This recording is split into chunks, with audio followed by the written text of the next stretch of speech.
गुजरात के एक छोटे से गांव सोनपुर में सुबह का नजारा हमेशा शांत और सुहावना होता था।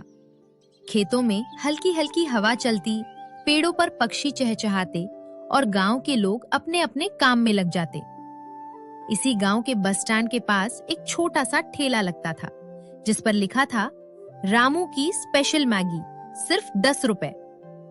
ये ठेला किसी बड़े होटल जैसा नहीं था, लेकिन फिर भी यहाँ हमेशा भीड़ लगी रहती थी। इस ठेले का मालिक था रामू, एक गरीब लेकिन मेहनती लड़का। रामू के पिता किसान थे, लेकिन कुछ साल पहले बारिश न होने की वजह से उनकी फसल खराब हो गई थी। घर की हालत बहुत खराब हो गई। तभी रामू ने सोचा, अगर मैं कुछ छोटा काम शुरू करूं तो घर की मदद हो सकती है। उसने अपने पास बचे थोड़े पैसों से एक पुराना ठेला खरीदा और गांव के बस स्टैंड के पास मैगी बनाना शुरू कर दिया। गांव में ज्यादातर लोग गरीब थे। बच्चे स्कूल जाते समय कुछ अच्छा खाना चाहते थे, लेकिन उनके पास ज्यादा पैसे नहीं होते थे। रामू ने सोचा, अगर मैं सस्ती मैगी बनाऊं तो हर बच्चा खा सकेगा। इसलिए उसने तय किया कि वो मैगी सिर्फ 10 रुपए में बेचेगा। शुरू में लोग सोचते थे कि इतनी सस्ती मैगी अच्छी नहीं होगी, लेकिन जैसे ही उन्होंने चखा, अरे ये तो बहुत स्वादिष्ट है। रामू अपनी मैगी में खास मसाले डालता था और सबसे बड़ी बात, वो हर ग्राहक से मुस्कुराकर बात करता था। धीरे धीरे उसका ठेला गांव में मशहूर हो गया। गांव के बच्चे रामू को बहुत पसंद करते थे। कुछ बच्चे ऐसे भी थे जिनके पास 10 रुपए भी नहीं होते थे। रामू कभी उन्हें मना नहीं करता था। वो कहता, पैसे बाद में दे देना, पहले मैगी खा लो। एक दिन गांव में एक बड़ा होटल खुल गया। वहाँ भी मैगी मिलने लगी, लेकिन 40 रुपए में। लोग सोचने लगे कि अब रामू का ठेला बंद हो जाएगा। कुछ दिनों तक रामू के पास कम ग्राहक आने लगे। वह उदास हो गया, लेकिन उसने हार नहीं मानी। रामू ने सोचा, अगर मैं कुछ नया करूं तो लोग फिर आएंगे। उसने अपनी मैगी में अलग अलग फ्लेवर जोड़ दिए। वेज मसाला मैगी, बटर मैगी, चीज मैगी, और फिर भी कीमत रखी सिर्फ 10 रुपए। गांव वालों ने देखा कि रामू कितना मेहनती है और लोगों की मदद करता है। उन्होंने होटल की बजाय फिर से रामू के ठेले पर जाना शुरू कर दिया। एक दिन तो ऐसा हुआ कि पूरा गांव उसके ठेले के पास इकट्ठा हो गया। एक दिन शहर से एक फूड ब्लॉगर गांव आया। उसने रामू की मैगी खाई और वीडियो बना लिया। कुछ ही दिनों में वो वीडियो इंटरनेट पर वायरल हो गया। अब दूर दूर से लोग आने लगे। चलो 10 रुपए वाली मशहूर मैगी खाने चलते हैं। कुछ महीनों में रामू ने इतना पैसा जमा कर लिया कि उसने एक छोटा सा दुकान खोल लिया। अब उसके दुकान का नाम था रामू मैगी कॉर्नर।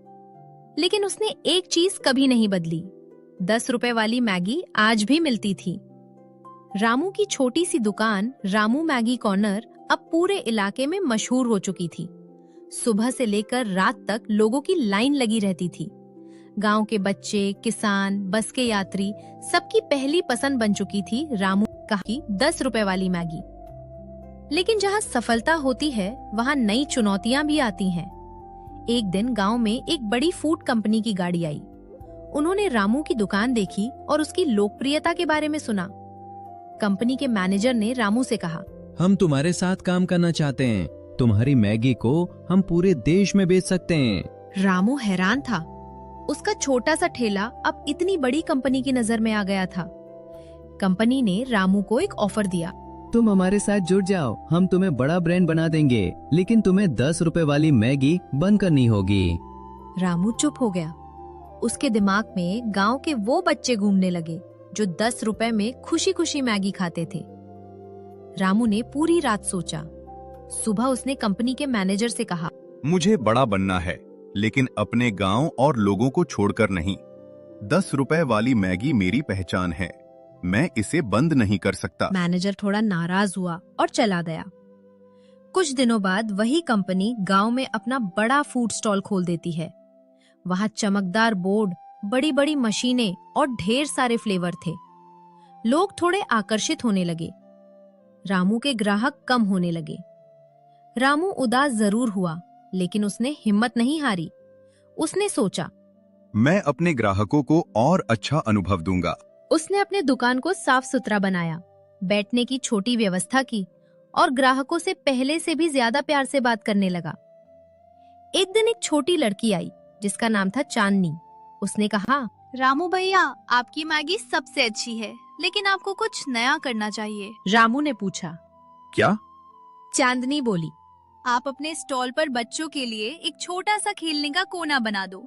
रामू को ये आइडिया बहुत पसंद आया। रामू ने अपने स्टॉल के पास रंग बिरंगे गुब्बारे लगाए, बच्चों के लिए छोटी कुर्सियां रखीं, कुछ कहानी की किताबें रख दी। अब बच्चे सिर्फ मैगी खाने नहीं, बल्कि खेलने और समय बिताने भी आने लगे। वही चांदनी अपने भाई के फोन से रामू की दुकान के वीडियो बनाकर इंटरनेट पर डालने लगी। धीरे धीरे फिर से वीडियो वायरल होने लगे। अब लोग कहने लगे, ये सिर्फ मैगी की दुकान नहीं, बल्कि खुशी की जगह है। बड़ी कंपनी ने देखा कि इतने बड़े सेटअप के बावजूद लोग रामू के पास ही जा रहे हैं। क्यों? क्योंकि वहां सिर्फ मैगी नहीं मिलती थी, वहां प्यार, अपनापन और खुशी मिलती थी। कुछ ही महीनों में कंपनी का स्टॉल बंद हो गया। अब रामू का सपना और बड़ा हो गया था। उसने सोचा, मैं ऐसे और स्टॉल खोलूंगा जहां गरीब बच्चे सस्ती और अच्छी मैगी खा सकें। धीरे धीरे उसने आसपास के गांवों में भी अपने छोटे छोटे स्टॉल खोल दिए। अब लोग रामू को सिर्फ मैगी वाला नहीं कहते थे, बल्कि कहते थे दिल वाला इंसान। अपने मूल्यों को कभी मत छोड़ो। सच्ची सफलता वही है जिसमें दूसरों की खुशी शामिल हो। बड़ा बनने के लिए बड़ा दिल होना जरूरी है।